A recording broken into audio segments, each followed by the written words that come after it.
good night. We have a very special episode tonight. I'm coming to you live from LA.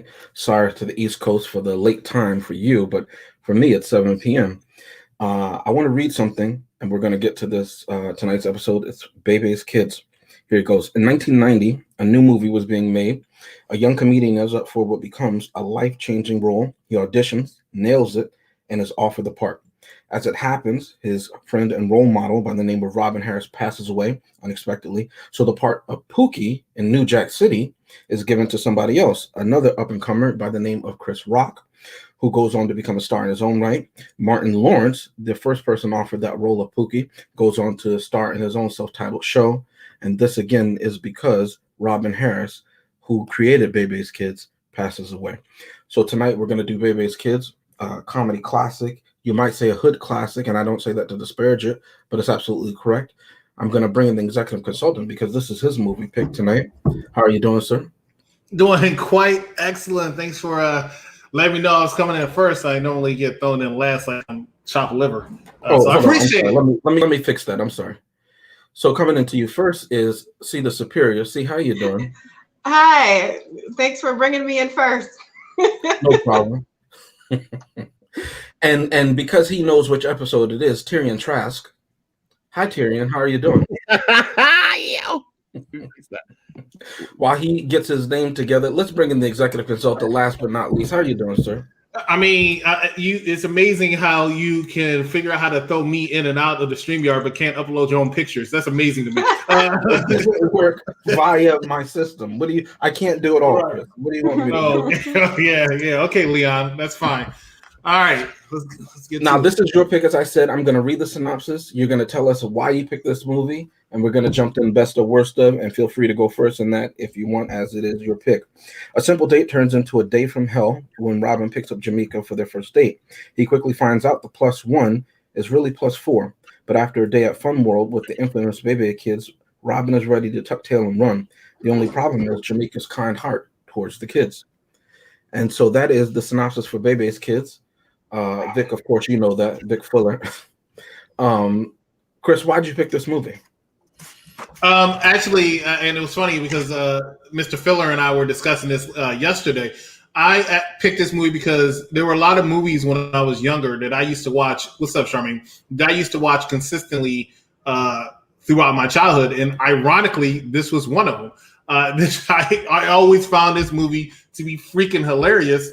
And since we're following the African-American theme, I mean, you have to understand this was if not the first, and that's just me not doing my proper research, and I apologize for that. But this is one of, if not the first, African-American centric animated movie that came out. What's going on, Mr. Abram? So I wanted to throw a little shout out because, like I said, did have an impact. I mean, here we are 30 years later. People still remember this movie. It was quite an enjoyable time. So I definitely want to go ahead and give that shout out and talk about it.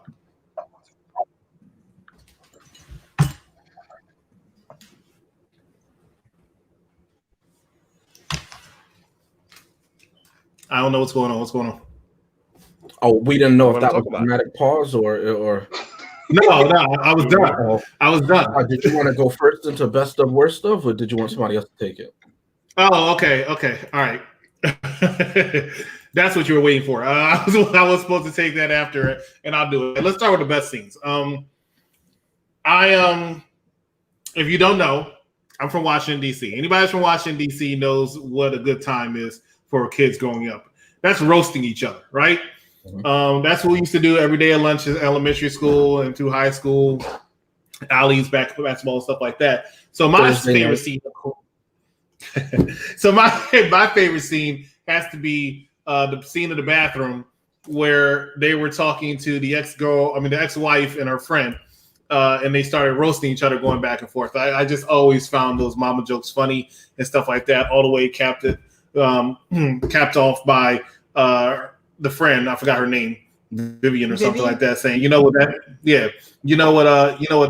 was about. He still loves you. And then delusional woman was like, It was just always a funny scene to me. I remember that's the scene I used to rewind all the time because it was just hilarious to me.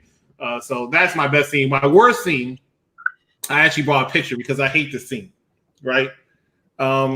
In fact, let me upload that. I thought I had it ready. Of course, I don't. But I really can't stand this scene because let me explain why I can't stand this scene. This is Bebe's kids, and a lot of this reminds me of my childhood. And what I mean by that is that I've known quite a few Bebe's kids growing up because they are, my God, so freaking bad. They're bad. They need to be spanked, and they live in the hood and doing all this. Is this the Southeast kids or the Philadelphia kids? No, this is the Hyattsville. This is Hyattsville kids. This is DC. This is DC. We didn't have bad kids in Philadelphia. So this was my this movie was just so believable the way people were acting. So when I saw this, right? When I saw this robot and the robot was talking and had other robots, I started losing interest in this movie because this movie was so realistic. Why did they screw it up by adding this unbelievable character into the movie? It really irritated me. Irritated me. So I did not like. I'm sorry. What did you say? Vic's echo. What'd you say? No, I'm listening to you. Sorry, I couldn't hear. He's getting to that scene.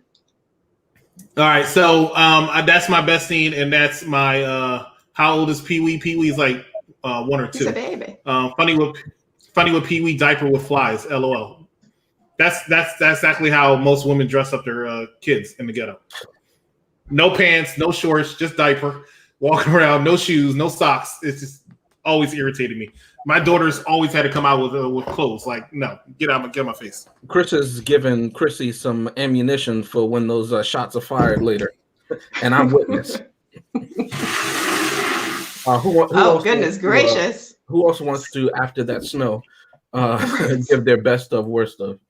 I'll give my best of and worst of because Chris stole it. My best stuff was also the Jonan scene in the bathroom. I thought that was really well done, really funny. And how they drew just the ex-wife, they just made her just so ratchet looking. I just thought that was hilarious too. But also, a side note, I feel like the Proud Family got their drawing style from this movie, possibly because it's very much in that same vein. The director, the head animation director, went on to create the Proud Families. That's why. Oh, yeah, he did a number of black shows, and he works for Disney, the Disney company now. I had to look that up, but yeah, he created. Yeah, okay, no wonder it felt very familiar. Mm-hmm. But yeah, my favorite scene again was the Joning scene. My least favorite scene was, well, not necessarily it was the robot scene, but not for the same reasons. I didn't like it because, okay, let me just get to the main point. I liked the fact that when the animatronic, like werewolf or bear, whatever it was running after Leon and the kids. And I liked the fact that Leon wasn't trying to be a hero to these kids that didn't really F with him that much in the first place. Mm-hmm. He ran to the side, the only smart one, and hid underneath something while the bear was chasing Bebe's kids away. I said, good job, Leon. That's exactly what you're supposed to do. These aren't your friends. F those kids. Hide. Mm-hmm. But then a little while later, for whatever reason, I guess he comes out of his hiding place and he's advocating for the release of this little badass, this little bad kid, Khalil. Say how you feel. Go ahead. Go ahead. I'm like, hold on, this little kids don't even like you. Why are you risking your life to advocate for these kids you know are bad and don't like you? So that was my least favorite scene because it was like, why, Leon? Why would you do that? Least favorite scene. Okay, that's fair. Now, Vic, in all honesty, was very busy today. He didn't have a chance to watch this movie. He's going to be the stand-in for the audience and those who haven't seen this movie. So obviously, he may not have a best of worst of. If you have any thoughts or opinions just based on the trailer or what you've seen so far, by all means, jump in. Okay, well, full disclosure, like I've known about this movie for a very long time. I've known that it's always been a very big part of Black culture, and honestly, like I'm even a fan of Faison Love. You know, shout out to Big Worm. Faison Love doing the voice of Robin Harris's character in this movie. Yeah, now unfortunately, and I remember when the movie came out, and honestly, at the time, I was such a Three Ninjas mark, for lack of a better phrase, that when we had the choice to watch Bebe's Kids or Three Ninjas, we always ran to Three Ninjas. Because we always wanted to see that. So for some reason, it's always eluded me. I've always wanted to see the movie, and in full disclosure, I was actually hyped to review this movie. Unfortunately, I just got a ton of work today and didn't get a chance to see it. But it's my fault because I've known about it for a while, so I should have seen it before. Just didn't get around to it. However, after listening to at least what some of you have said, it's very interesting, and like I'm actually a little disappointed that I didn't see it back then, because I feel like back then this would have been a little revolutionary. Like you didn't really have this type of thing hit the mainstream. You know what I mean? This type of movie definitely didn't hit the mainstream. I remember it being at the movie theaters. I remember all the hype that it got. I remember the jokes. I even remember the stand-up comedy. But yeah, it's an unfortunate thing that I didn't get a chance to see this movie, and I'm curious to see what the rest of you have to say, because it seems hilarious. I mean, there's certain movies that everybody watches that some people just don't ever get to see. Like I've never seen The Notebook, I've never seen Dirty Dancing and things like that. And then all the women are always like, "Oh, are you serious?" Yeah, there it is. Case in point, Chrissy. Right. How do you never seen The Notebook, or at least you got Dirty Dancing? That's a classic. I've seen Dirty Dancing. You're not missing anything with The Notebook. Trust me, not missing anything. I mean, we're going to do The Notebook. We're not going to blackmailed into watching The Notebook. And Chrissy will do what no other female has made me do, which is watch The Notebook if she picks it as one of her movies. I'm definitely going to pick it because veto. I say I'm using veto power. I am not watching. No veto. Veto. I mean, we're gonna have to get some girls to replace us that week. No, it's going to be you guys in a week. I mean, man up and watch the movie. Thank you, Leon. Women's Day. When is that? Hey, well, clearly Vic and Chris are the Bebe's kids of the evening, and Leon, right on brand, is the only one doing what he needs to do. Good job, Leon. Yeah, I don't fear the unknown. See, I like Twilight. You don't fear the unknown. No, learn how to upload your own recasting. Vic, are you finished? I'm sorry that Chrissy kept interrupting you. He's finished. Yeah. He didn't see the movie. He didn't got much to say about it. Next. I thought he made some cogent points there. Vic. He did. Yeah. It didn't sound like he had much to say to me. It sounded like he kept on going like the Energizer Bunny in the 1990s. Oh, it ain't go. There's a lot of hate. That's just because you see how much he hates. See how uppity ass people from Philly fronting like they good and all of that. You gonna see that there's no bad people in Philly? You really gonna say that to me? Here we go. You really Philly like, why am I in it? On, man. You were gonna say that to EC? They weren't from Philadelphia. They were from places outside of Philadelphia, and they brought their riffraff to Philadelphia, much like Bebe's kids brought their riffraff to Funkoland or Funland or whatever it was called. But it's supposed to be ECW. And now they're arguing about something I have no idea what they're talking about. But, no, I'm just mentioning that because the ECW arena is in Philadelphia, Pennsylvania. Where's Bebe's kids? Where was that? Was that Philadelphia? That's LA in Compton. You will not disrespect Philadelphia again. Best of scenes, worst of scenes. Who's next? The moral of the story is the two of them are arguing about cities in which they have no control, either one of them. But anyway, let's get back to best of worst of, as Stage Crew has told us. I'm gonna jump to mine. Vic, you may appreciate this based on what you said. I do think this movie is a black classic. Teaser for my final thoughts, but I'm gonna pull out some best of that I like. And you'll see why I say that. One, I like that this movie, and Chrissy brought this up, this movie is full of black faces. If you notice, the black features are different. They're not all just, one uniform blackness. They are the many variants of black faces. And if you're used to seeing black faces, you will recognize that in the film when you watch that.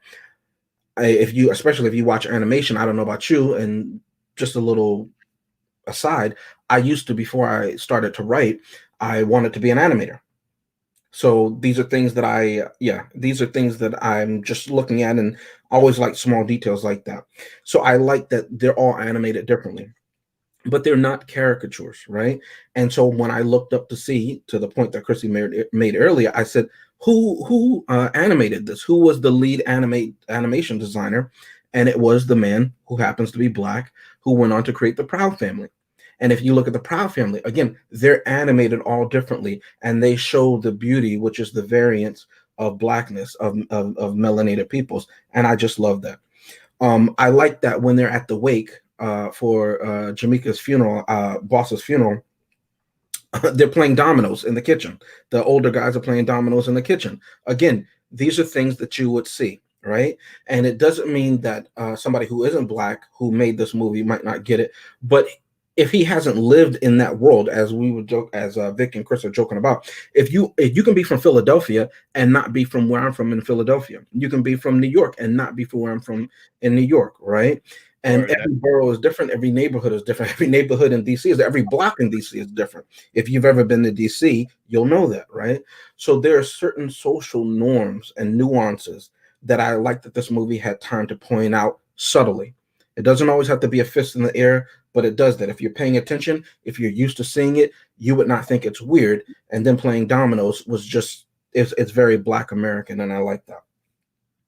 Another thing that I'm going to highlight is that the movie obviously is called Bebe's Kids, and it's about the kids acting up. And for the whole of the movie, we don't know why it is. It's only 2/3 through that we realize there might be a reason as to why they're acting that way, right?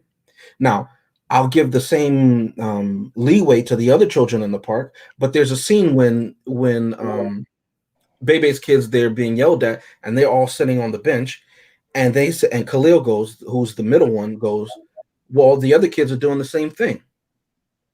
Now, if you grew up Black, and I'm guessing brown or any other child, you've said that before to your parents, and they said, I'm not so-and-so's parent. I don't really care, right? At least that's the response that I got.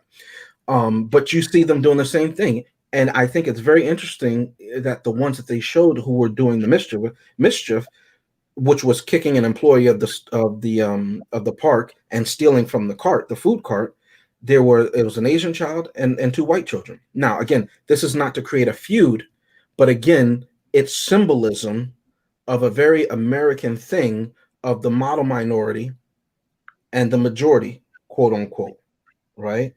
That's a little bit deeper. I don't want to go that far, but it is what it is. And I like that the movie showed that. Those are so, that's so very effective. I like that. Yeah. There's a scene when Jamaica is sitting. By the way, I love that her name is Jamaica. Okay. When do you hear that in film? And it being a positive, great thing. Can I add something that you talk about Jamaica? Because I'm not fans of Jamaicas. Okay. I don't like Jamaicas. All right. I've known a few Jamaicas. Has more to say in his best of worst of.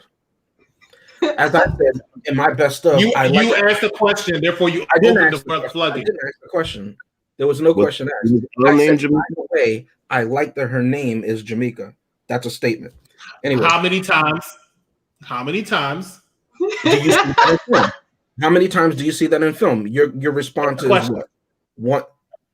I've known a few Jamaicas in film. The question is, how many times do you see that in film? And you're making a statement about not liking Jamaica. I have seen them in the film. You guys. Okay. All right. Anyway, I'm going back to the point two of that.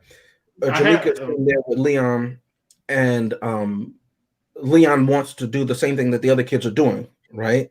And she pulls him in close to her, right? And she is being the influence, and she's not scolding him, she's not screaming at him, she's not beating him, okay? She's being a positive influence to him because she understands the innateness of a child wanting to be like everybody else, wanting to be accepted, right? She does what she can do, and I like that. It doesn't make her less of a person. It doesn't make her more of a person. She doesn't have to raise her voice. We never really see her raise her voice in this movie. I like that. There's nothing wrong with that. You know what I mean? I like a woman to be a woman, and I thought it was just a great beat, right? And then Bebe's kids, them gobbling up all their food. Now, typically we would think, and it would be argued that when children are just stuffing their face, they haven't been trained properly. There are certain cases, as with the case of this, as we see it in the movie, where children are starving. As studies show, there are many children, I forget the percentage, but it's a large number in this country. The only time they eat is at school. What is going on now and has been for the past couple of months, I don't know. So I liked that the movie, again, subtleties that pointed that out. They don't eat. We see in the movie, they open up the refrigerator and there's nothing. The mother probably has some substance issue and has disappeared effectively. So these kids, babies, are raising babies. Again, another black line that you hear in real life: babies raising babies.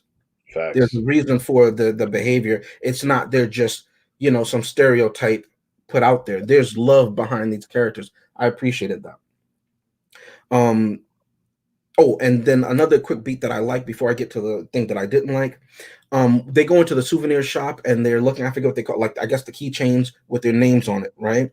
And the girl, I forget the oldest child's name of the Bebe's kids. She's saying, "How come I never find my name? I know a bunch of so and so's, like Susan's or whatever the name is on the keychain. I never find my name." Again, that's something small, but it goes to the point of that Chrissy made, at least in passing. Growing up, watching the Proud Family and seeing people who look like you. To the 80s, to Cosby's credit, seeing people who look like you who don't have to struggle meal to meal to meal. Remember, the majority of this country, of white America, I think it was 70-something%, lives among other white Americans, right? So they don't know what black, if you only see one vision, one image, that's what you think because you have no idea, right? Before the internet. So I like that it was important to this child. She recognized, how come I don't see myself represented? I don't even see my name. I don't exist, right? The whole point of the amusement park is to make money. And the amusement park is saying, I don't know your name. You don't exist. And it affected her. And I like that she said it's just a throwaway line, so to speak, but it's there. If you catch it, it's there. The only thing that I didn't like is when there's a scene, Jamaica is in the bathroom and you have Vivian and Dorothea and they're trying to break them up because Robin and Jamaica, because the ex-wife is jealous that Robin has moved on and she clearly hasn't, right? To the point that Chris said, you know what that's all about, that they still want you. I didn't like that. Again, I think it's a trope in these movies and whenever you have a dating movie or whatever kind, that the woman automatically believes whatever she hears from third, fourth, fifth party removed, yet she hasn't seen that herself. And all points point to her being an educated woman. I think she's supposed to be a teacher. She's seen Robin throughout, however many hours this was, not to mention that she met him the night before and gave him a ride to his house and he could have done whatever. But she just believes these two random women instead of having the conversation. As I said earlier, I like women to be women. Conversate, have discourse with me, and let's get on the same page. There's no reason for the small scrapes. They're going to be battles, right? That's human. But we don't need to waste time on things that are not important, right? And I like that. And I like the fact, to her credit, though, that she says, "You're lying to me. Just be straight up with me. Let's get on the same page," right? Something's not right. So that's my best of worst stuff. Anybody have anything to say before we go to the commercial? I find that interesting. I find that whole dynamic interesting about how you can meet somebody and then all of a sudden somebody could just come and say some stuff and all of a sudden, you know what I mean? Yeah. But honestly, like, it's funny because that's something that as a Dominican, we experience a lot. Just because there's a bad reputation with Dominicans as far as inside like the circle of females. So like immediately if somebody says something negative, then bomb, it's believed. Now at the same time, our grandfathers got down. Our grandfathers got down and our grandfathers, you know what I mean? Like they did a lot of dirt because they got away with murder back in the 30s and the 40s. So that stuff that's something that kind of is ingrained. And I don't want to just say in Dominican culture. I think in a lot of melanated culture period, that that whole dynamic is a big thing where you just have a lot of women being pretty much being taught, like, listen, be careful, watch him, blah, blah, blah, this and that, you know, which is not necessarily a bad thing, but I feel like sometimes it creates insecurities that shouldn't necessarily be there. You know what I mean? I mean, truth be told, I experienced it in my own relationship. So, like, you know, but I can't take away from her training. You feel me? If that's for lack of a better word. But yeah, it makes sense what you're saying. Anyway, I'll stop being long-winded. Let me get out of here. Yeah, I think that was a valid point.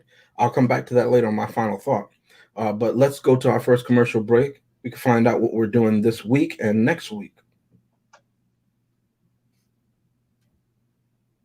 Ladies and gentlemen, thank you for watching this edition of Unpopular Review.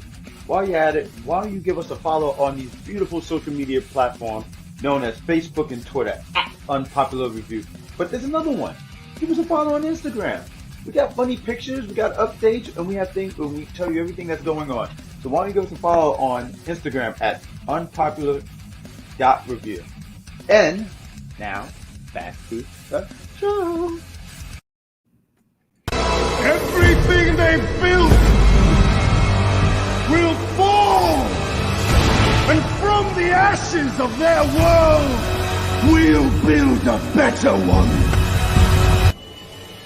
I've never felt power like this before.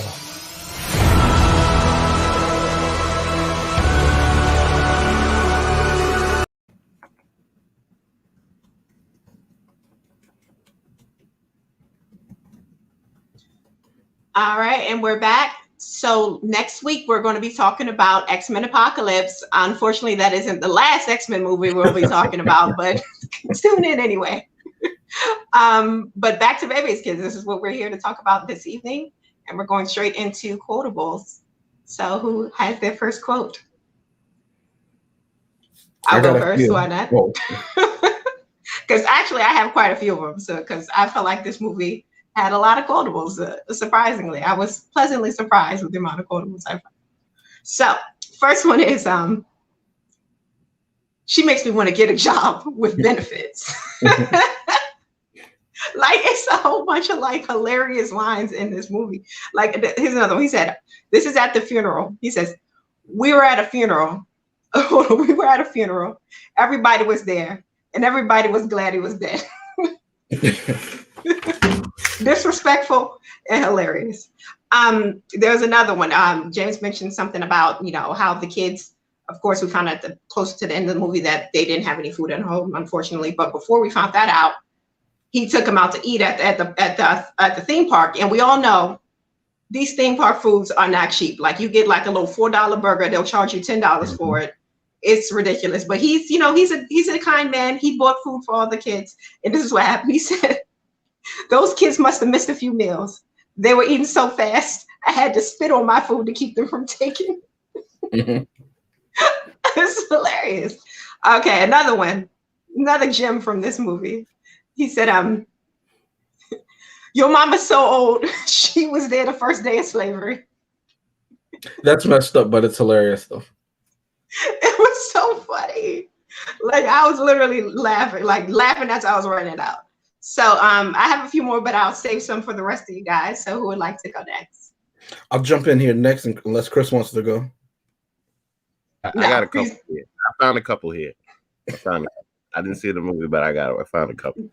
Go ahead, Leon. They were eating so fast, I had to spit on food to keep them from taking mine. So same quote I just said. You're stealing the quote right after the quote was said. Wait, you didn't say that quote after the fact. Slavery. You said the quote about slavery. You didn't say that. I said a whole bunch of quotes. This is what happened.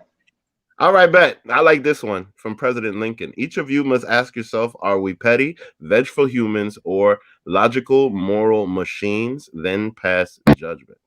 That quote in itself actually makes me curious to see when that came out, what that's about, what's going on there.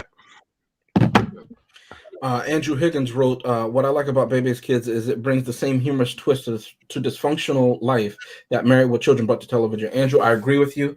Let me say this. This is going to be controversial. I think I mentioned this on an episode previously. I like Roseanne, the original Roseanne, the 80s, 90s run Roseanne. again, more than I, and also Married with Children with that. Now, just a little aside from Married with Children, since you brought it up, Married with Children was created, I think, co-created, one of the creators, by a black man, and originally it was supposed to be about a black family. I think, yeah, the creator was a black guy, and originally the family was supposed to be a black guy, but the studios, the of the networks wouldn't allow them, because again, there was never a show like that before that was so like just in your face. They wouldn't want it, they wouldn't allow it to be a black family because they thought they would get too much heat. So they made it to a lower class white family and put it in Chicago. But originally it was supposed to be a black family, to your point. But I think that's great. And the reason I like Roseanne and Married with Children is, again, growing up, I was born in the 80s, obviously grew up in the 90s and early 2000s, so on. You don't really see a lot of white families on TV who struggle. Now, we know the majority of white America struggles, economically depressed, the same as anybody else, right? But you always see the coast families, even the ones who live in the middle of the country, right? I think in Home Improvement, and they live outside of Detroit, they look like they might be, of course, the house structure is different, but their home is huge. It looks like you'd see it on the coast. Yeah. So you never see white families struggle, but in Roseanne, they struggled. The father had a labor job, right? A day labor job. They struggled for everything they had. They weren't opulent. And Married with Children, they kept it so real, as if, as I said, as if they were black, right? And that's what I like to see. I like the dismantling of things, and just let me see what it is and show me that. And for me, that helped me to understand. And that's why I give the original Roseanne, that series from the 80s and 90s, so much credit, because it really dismantled a lot in my head, because I had no concept that, and it seems crazy to say, but I had no concept that white Americans struggle, or that white struggle.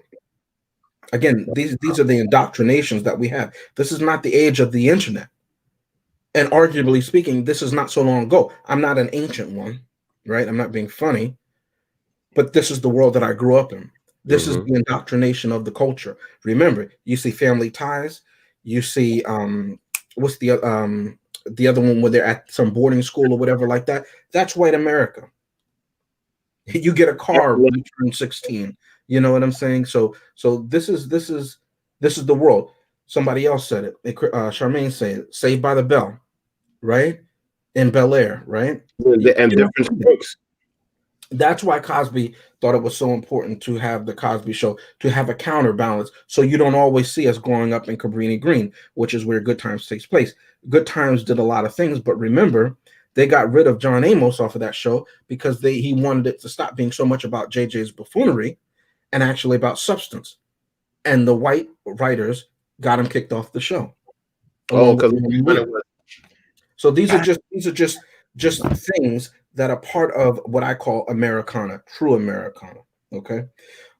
Chrissy got one of my quotes, as she says, about the brick house, and she makes me want to get a job, with emphasis, with benefits. I thought that was a great line. I like the line with the spit, because people often do that. You'll see little kids, at least where I came from, that they'll say somebody wants to grab your food, so you'll cough or whatever, like you're doing that. Like, stop touching my stuff. Lick on it. Yeah. So it's so real. It's so realistic to me, because I grew up seeing stuff like that. It was so funny. Hence why my name is Leon. I'll tell you a final story about that on Final Thoughts. Here's another one that I thought was just hilarious to me, as far as the funny line, when Robin goes to shake Khalil's hand. Again, he's the middle child of the Bebe's kids, and he goes, "You kind of militant. What are you, a Farrah Shaka Khan?" Now, the name obviously is Farrakhan, but he's putting Shaka Khan in there. So when he goes Farrah Shaka Khan, if you don't understand it, one is the leader of the Nation of Islam. The other is a singer who was also a volunteer as a Black Panther in her younger days, Shaka Khan, under her real name. Shaka Khan is a performer name. But one that I'm going to highlight, and I just thought it was cool, because, again, this movie is about Black representation, positive representation, and Black fatherhood, which I really, really like. And again, I'll mention that in my final thought about a movie that I was going to pick, but I'm glad Chris picked this one, because this has the message that the movie that I was going to pick later has.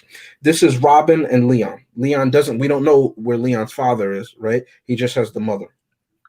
And Jamaica is standing in the background, and she's watching this. Okay, she's watching this conversation. And we don't know if she can hear it, but this is the conversation between a man and a younger man. Okay, even though at the present he's a kid. You all don't have to like each other, but they do have to respect you. Now, that's not something I can make them do, Leon. You have to do it for yourself. And Leon responds, how do I get respect? Easy. Don't worry about what they think about you. You do what you do best. Then they'll, excuse me, then you'll win respect on your own terms, right? In other words, don't be a copier, be a leader, right? Again, another adage that you hear often, right? Be a leader, not a follower. And he says, and that way you can get respect on your own terms. You won't have to be like anybody else. So many young people got into that trap, started to trap or whatever, trying to follow after the crowd, trying to keep up with the Joneses being the ones on the block who are just as poor as you, right? And then Leon goes, that's it? And he's like, as if he can't believe it. It's too easy, right? And Robin goes, yeah. And then he mentions something, and this is more comedic effect. But again, I've heard it myself, right? It's typically talking about somebody who's bigger than you. And one more thing, and this he leans over and he's like this, one more thing. If you get into a fight, don't fight fair. Why? Because they won't fight fair. So he's like, don't fight fair. Get a brick and knock the hell out of those kids, right? And I've heard that before. If somebody bigger than you is messing with you, get a brick. See how tough they really are. Knock them upside the head. Sometimes it seems crazy to say, as it should be crazy, but some of us grew up in crazy neighborhoods, crazy situations. So it's done in comedic effect, and it seems preposterous if you've never seen it. But if you've grown up in it, it's so true to life. And that's why I like it. That's my final quote. All right. Beautiful, beautiful. Chris, it's your turn, I believe. Oh, is it? Okay. All right. I got some quotes up here.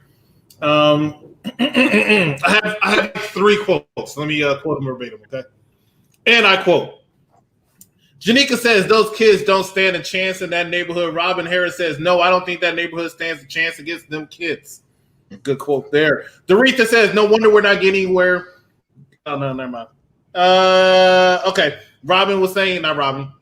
Robin was saying as he was walking through the building, if you tried to phone hell from here, it'd be a local call. I think we've all been there a few times. Yep, he said it when he was walking upstairs. I am pissed off to the highest level of passivity. You all on Tuesday. Ironically, President Lincoln in that scene I can't stand.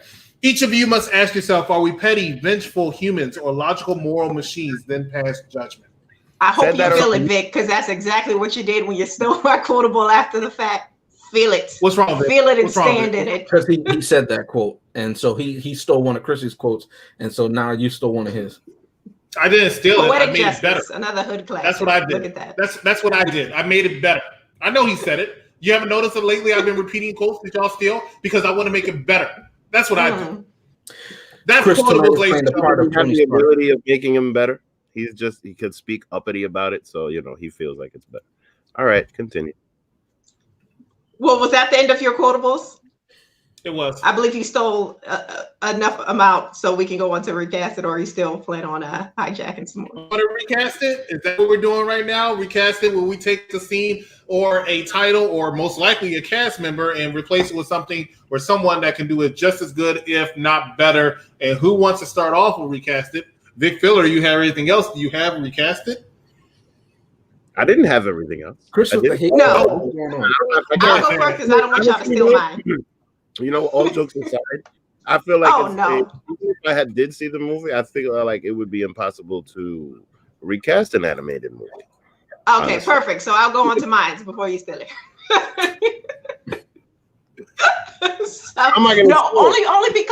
Only because I feel like mine is so obvious that someone is definitely going to take it. Well, he didn't know that. Well, I don't know who you're going to pick, but if you picked it, he might not know that character's in there.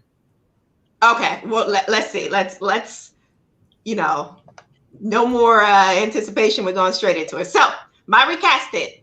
When I saw this movie, I couldn't help but make the comparison. I was like, okay, this is Robin, and he got these 3 little bad A kids.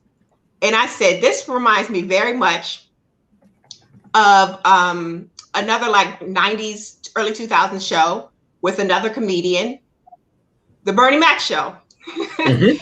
And Yeah. and if you seen like some of his stand-up comedy, even more, I feel like he kind of toned it down for the show, but the kids he explained in his skit were a lot closer to these kids than they were to these angels I feel like he had in this show. So Yeah, in his stand-up. yeah, in the stand-up. I'm about to go watch that stand up, man. What? So yeah, that would be my But you don't have recasting if they anything had else to to watch. recast You the don't voice have I ain't anything actor. else. scared of none of you motherfuckers. It would the voice actor I would recast as Bernie Mac, even though it was really well done. It's a great movie. Mhm. Spoiler alert, but yeah. That's a good one. I didn't think of that one. I thought of it in the movie, like it reminds me of Bernie Mac, especially his cadence. But I didn't think to recast it. That's a good one. Oh, Chris, good. did you Okay, want to I go? Or thought you it was want me to go? obvious. You go first so I can clean up anything that y'all screw up. All right. So Chris with the lies, but let me go ahead with my recasting. I had two. First, let's go with these. As much as Chris hates Jamaica, who he calls Jerika, I dislike Vivian and Dorothea. Why? Because as I said, this movie doesn't have black caricatures except for these two. And yet I have to admit, I have met some Vivians and Dorotheas, sadly.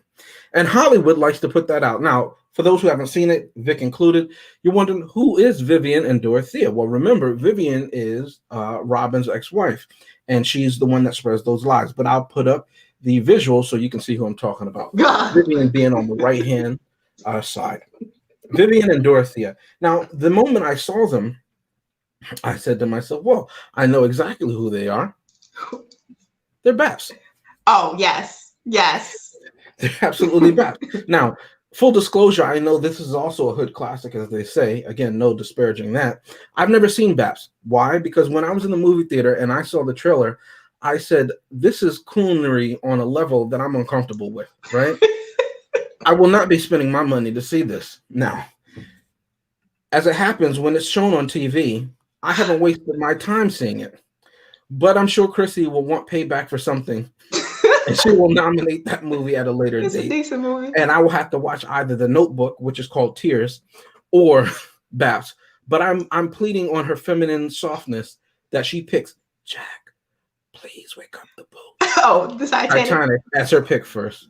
But as I said, I have four, or two rather. But here's the other one.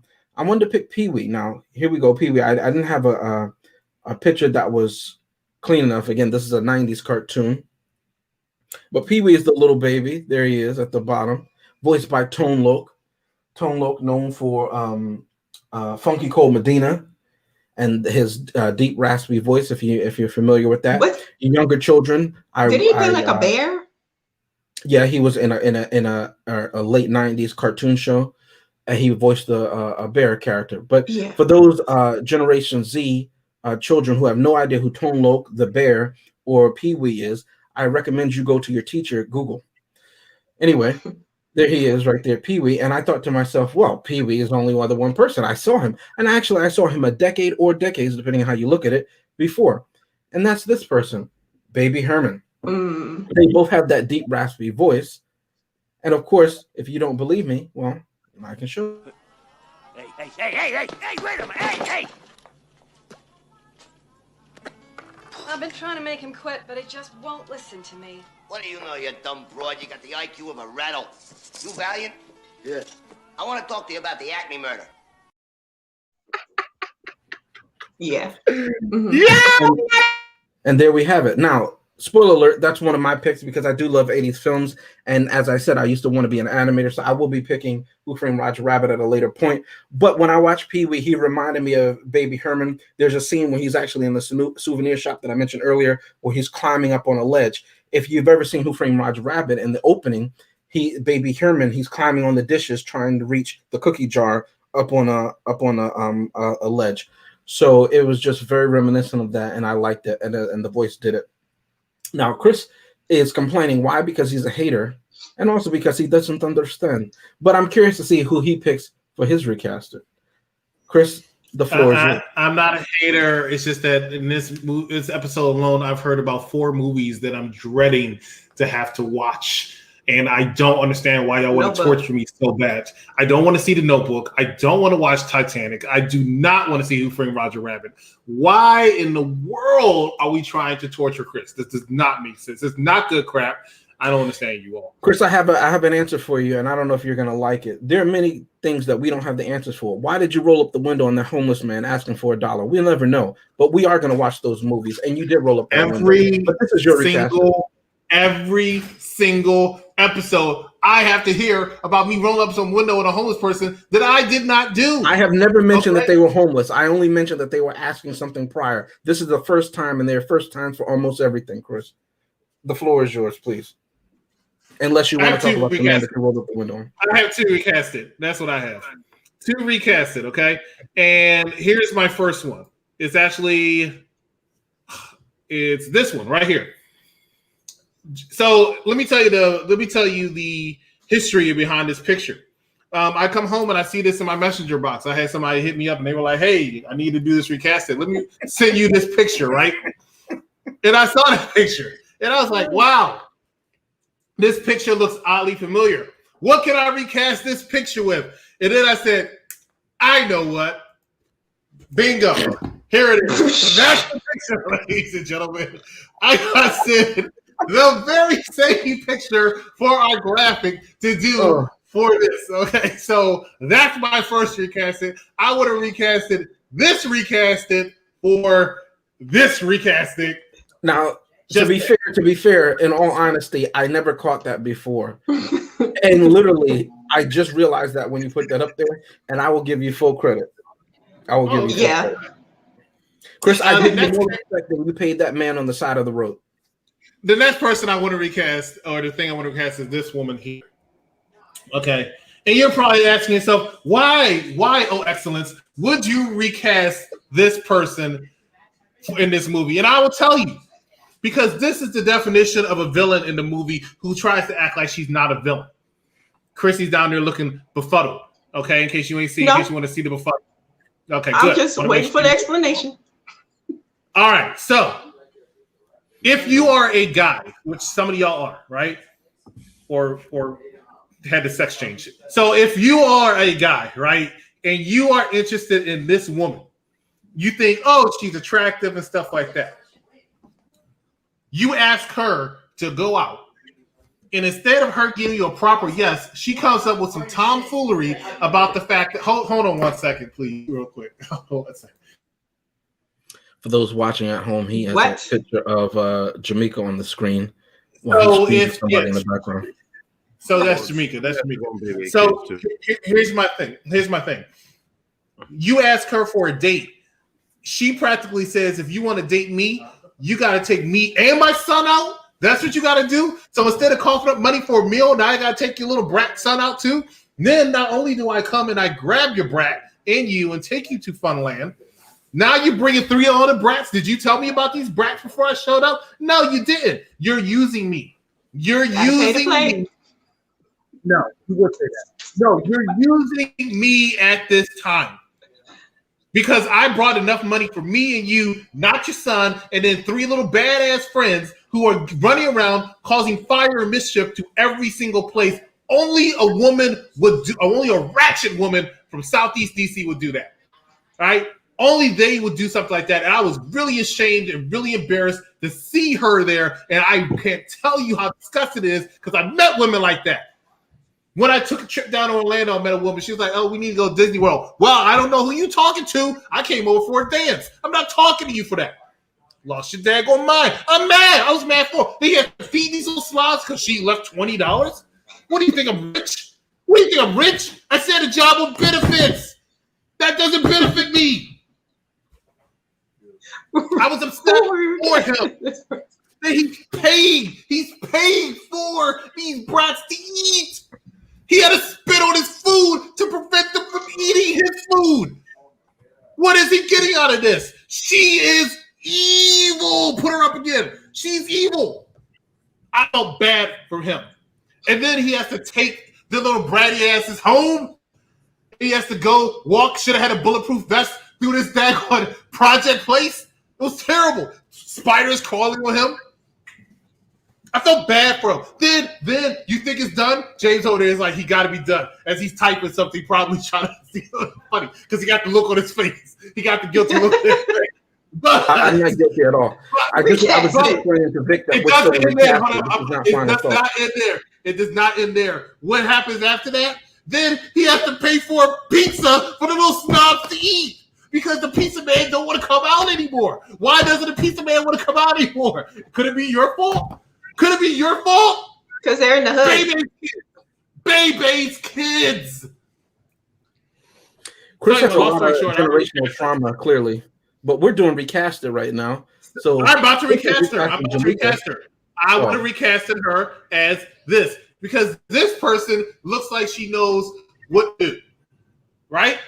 This person looks like she knows what to do. She's sitting there. I ask her for a date. She doesn't do anything but say yes, and I take her out, and I do my business. I don't have to worry about no brats. I don't have to worry about no additional brats. Yes, Chrissy, it's a PG show. I don't have to worry about So she was supposed to go out a date with this man, and apparently give him the business after the fact. But because what? She couldn't bring her kids? Why not? They're going to amusement park anyway. Bring the kids. And the fact that she just drove this, she gave this man a whole ride home. Didn't know who he was. Drove his behind over to the project where he lived. And did he even offer her any gas money? No, we didn't, because he's trifling. And you want to call her trifling for wanting to bring her kids? No. He was polite at first. He's polite first because he offered her a ride. Forget that. I'm going to recast this woman. He didn't have a car, Chris. I'm recasting this woman for Mother of the Year because she took care of her son and she took care of the other kids too. So good for her. Let's applaud this woman for being such a great example for mothers everywhere. So she scammed somebody with a real name, and because of that, you want to give her applause. That's what you're telling me. You're applauding. You're missing what he just said. She said she scammed somebody with the real name. Did you hear what he just said? You missed that, right? No, I'm trying to figure out how you do that. I also want to apologize for all our viewers and all our listeners for the fact that Chrissy interrupted my recasting. Like, I don't do that to any of y'all. I was getting the show back on the road. We was going. I was recasting. I did my recession. I did my recasting. She is evil. She's evil. I also throw out one more problem with Robin. Why she needs to be recasted? With Robin or with Jamaica. I say Robin because Robin is a woman's name. But anyway, so look. Jamaica is a horrible mother because the kids were like 8 and they were running around the place by themselves with no parental supervision. So it's their fault that Funland burnt out. Those Bebe kids, that's why they named the movie Bebe. Our son was with Bebe's kids, and they were bad influence. It was my child. It would have been right where they belong. Anyway, that's my recasting, ladies and gentlemen. We're going to go ahead and take our final commercial break. And I Chrissy apologizes for her tomfoolery. Yes, she does. She apologizes for her tomfoolery. We don't act like that here. We don't act like that here at Unpopular Review. Ladies and gentlemen, we'll be right back after this brief commercial break. Stay with us. You always want to do the dirty work around here, even though your mom's the boss. It's impressive. And you do it smooth. Scene was interesting because I remember in the chat we were talking and we were like, nah, is this a thing? Like, now is she about to make the transition from being gay to bi? It's giving me the vibes. And plus, because, Jennifer's not giving us any love interest this season so far. Like, I haven't seen Khalil. I haven't seen Brandon, Earth Boy, our favorite, Earthbender. Word, Earth Boy.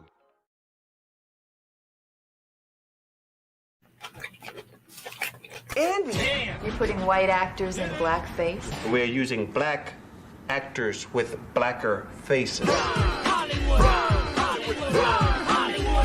Yo, Alicia, go to your windows and yell out, I am not gonna take it anymore.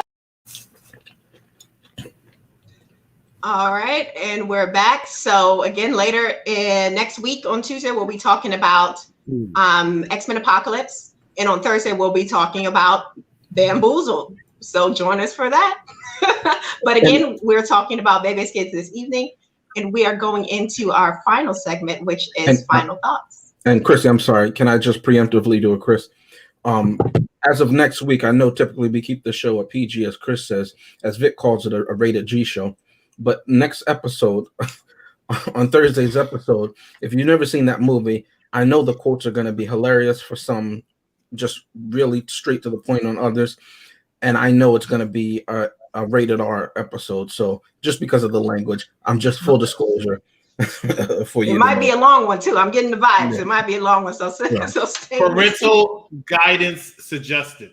Mm-hmm. If you don't like N-word. Oh. So, I don't mean to final laugh at thoughts. that. It's just the way you said it. No. Who would like to go? I'll go.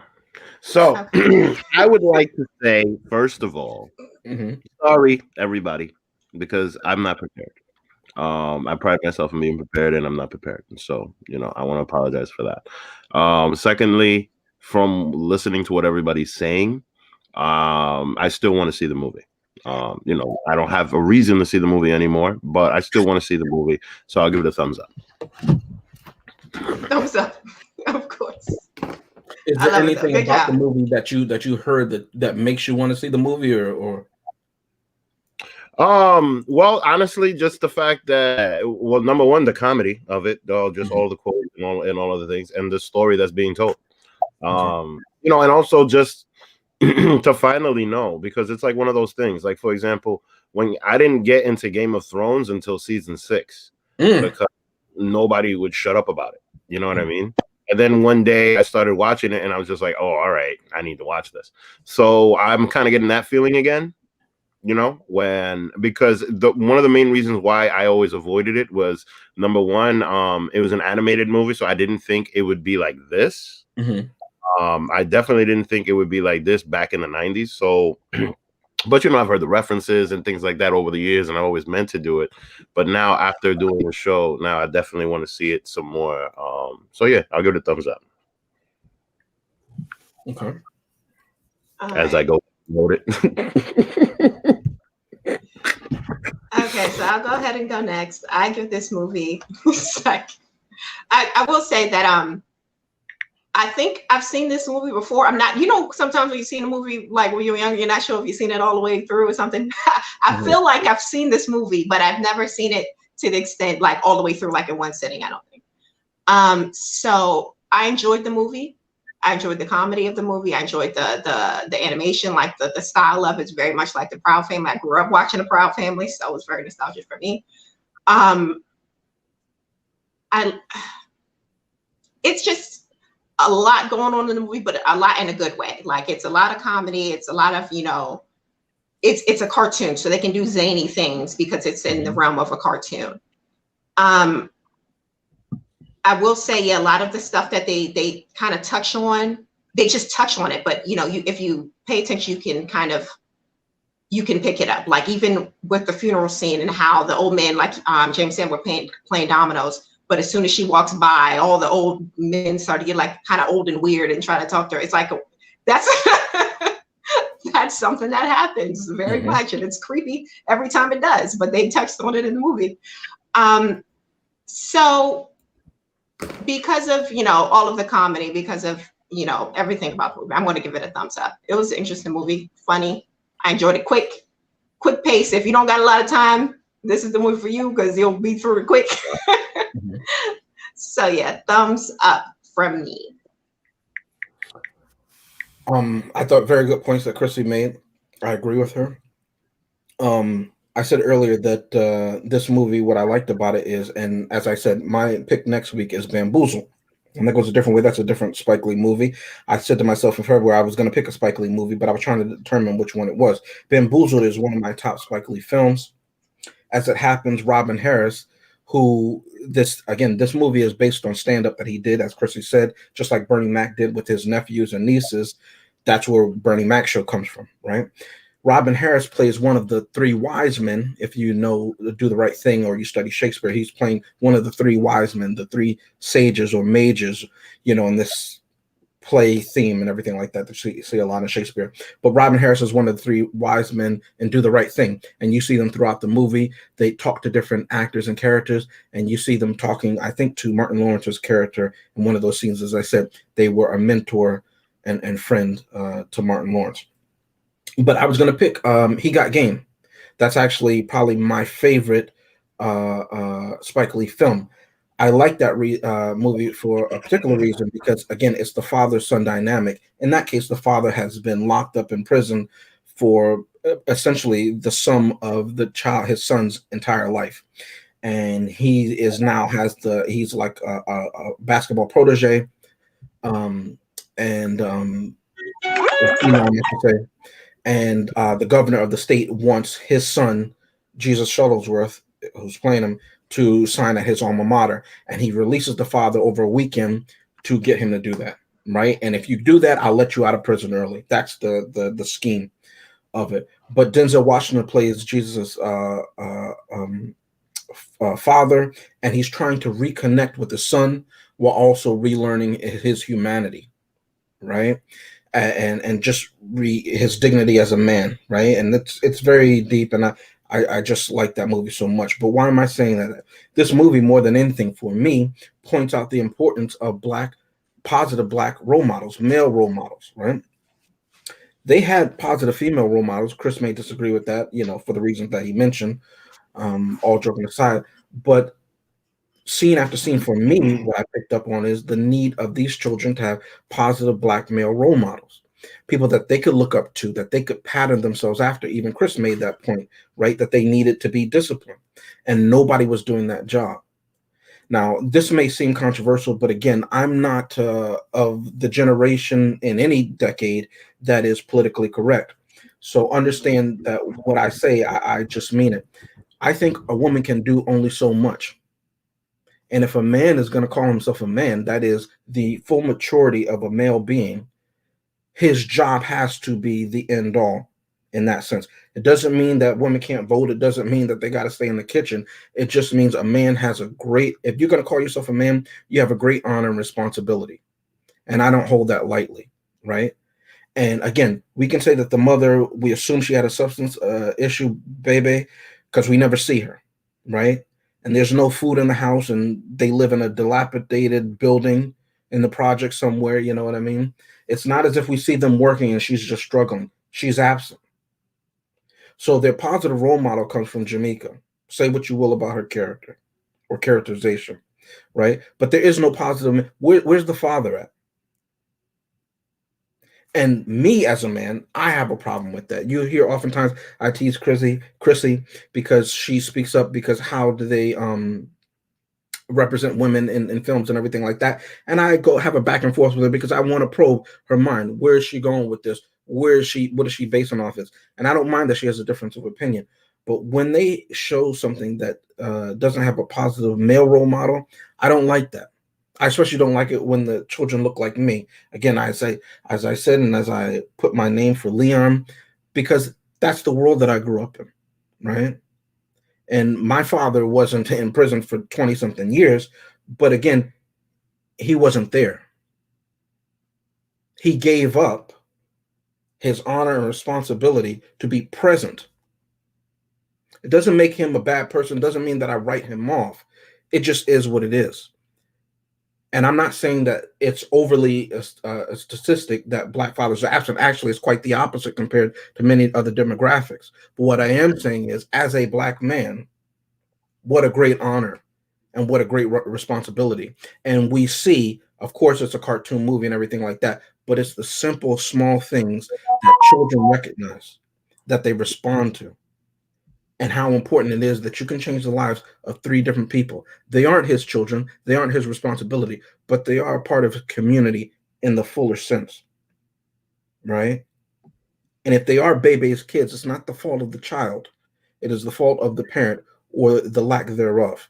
And so I like that this movie highlighted that. The movie, obviously, for me, is a thumbs up. And Chris, it's your turn.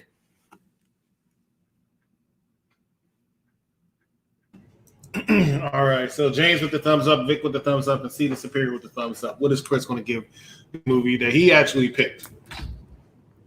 I do want to, and I'll be quick about this, as quick as I can. I want to touch a little bit on what James just said because he made a very valid point when it comes to Robin.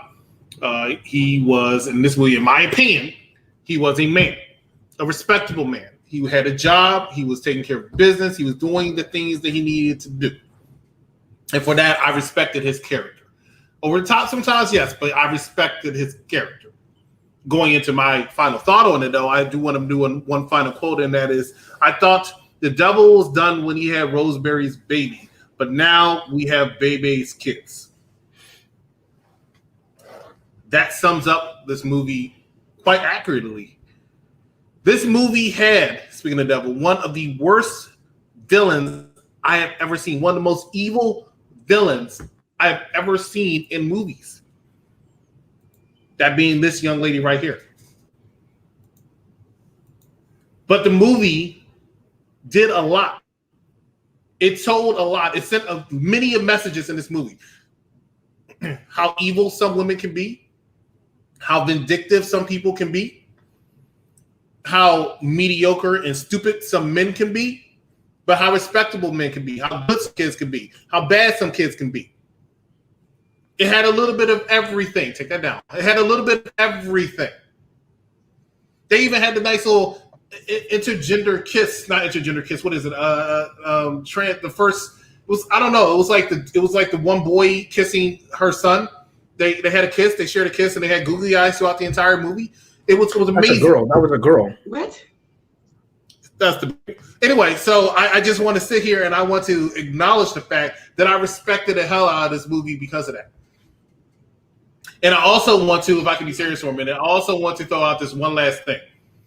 I had a moment where even I felt like something that happened in the movie has happened to me.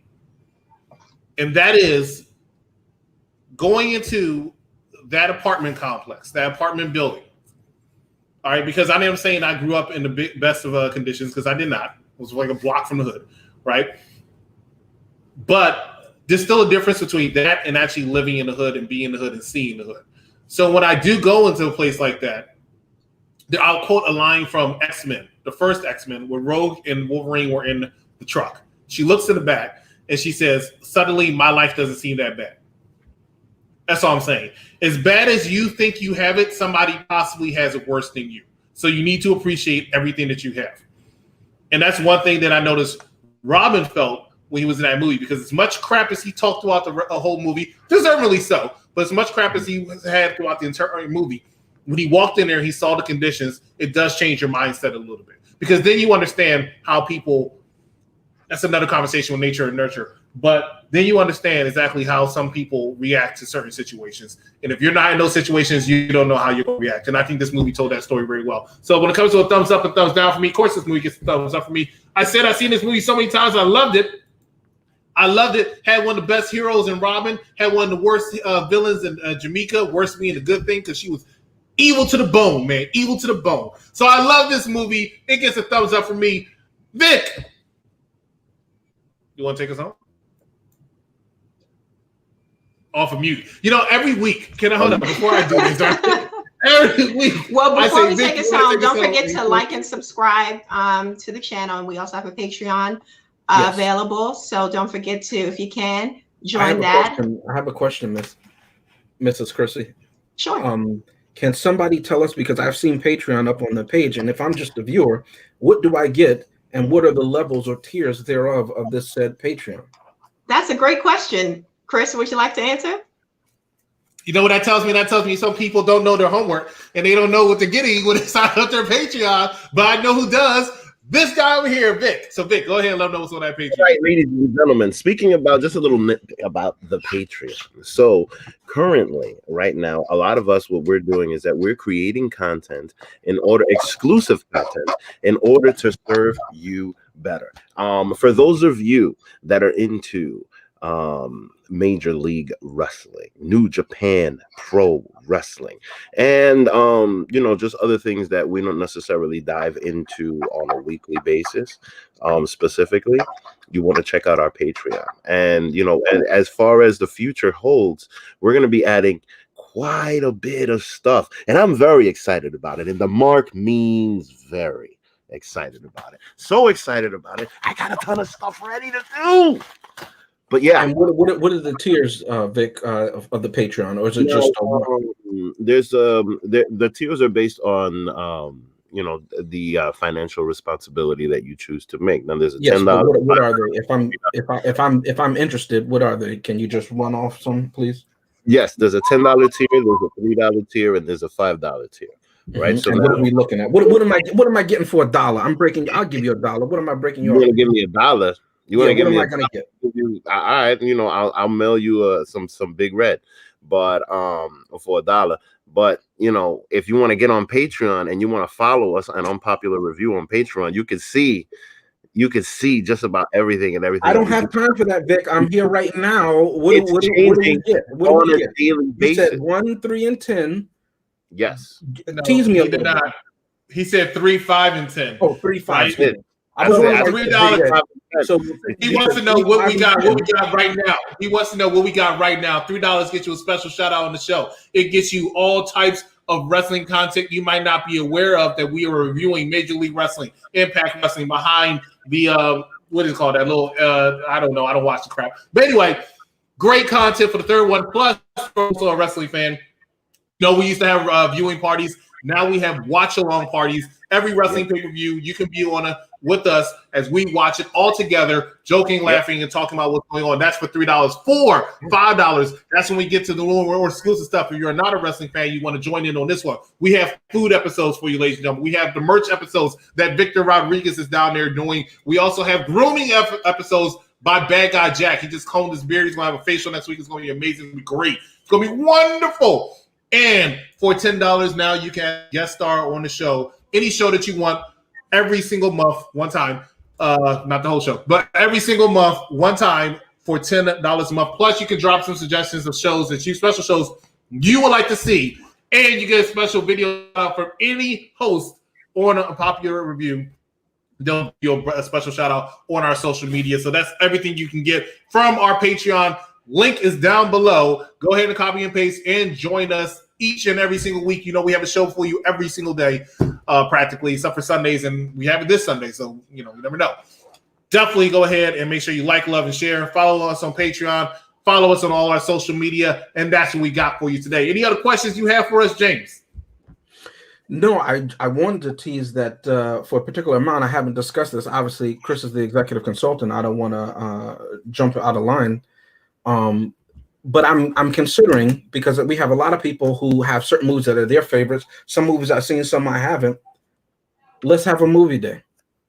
I'm not going to set the price, but I'm down for I'll talk with Chris. I'll talk with Chris behind scenes, and we set a price, and then I will advertise that we have a movie and we can watch this together live, and I'll let you pick it, and we can do favorites, we can do genre, we can But I like film. I'm not sure it sees for it. I'm not sure it sees for it. No, I'm talking about this is something I'm willing to do for it. Oh, okay. And I'll join. I'll be right there with you.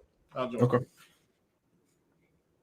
All right. So I'll discuss him for what that is, or one-time thing, or whatever like that. But I'm willing to do that. Chrissy says that she's starting a particular service. I can't really make out that word. It's ESCO.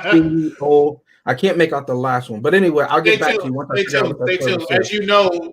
As you know, we're on Twitter, we're on Facebook, we're on YouTube, we're on Instagram, we do have a TikTok, even though we don't use it, and we're coming out with OnlyFans too. So stay tuned for that. You never know who's going to be on that one. My areolas are fantastic.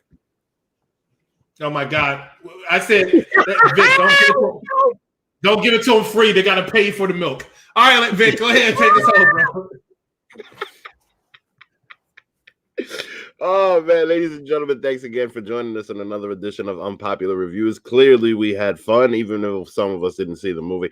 But check us out next week as we review none other than another X-Men movie, which is going to be great. Apocalypse, it's going to be a great time. I already have a lot to say about this movie. Hey, there's Psylocke and Magneto.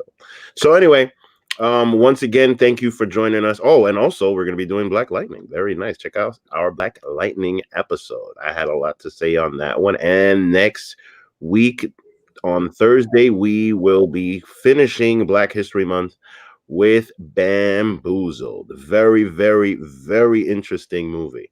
And lastly, WandaVision, WandaVision.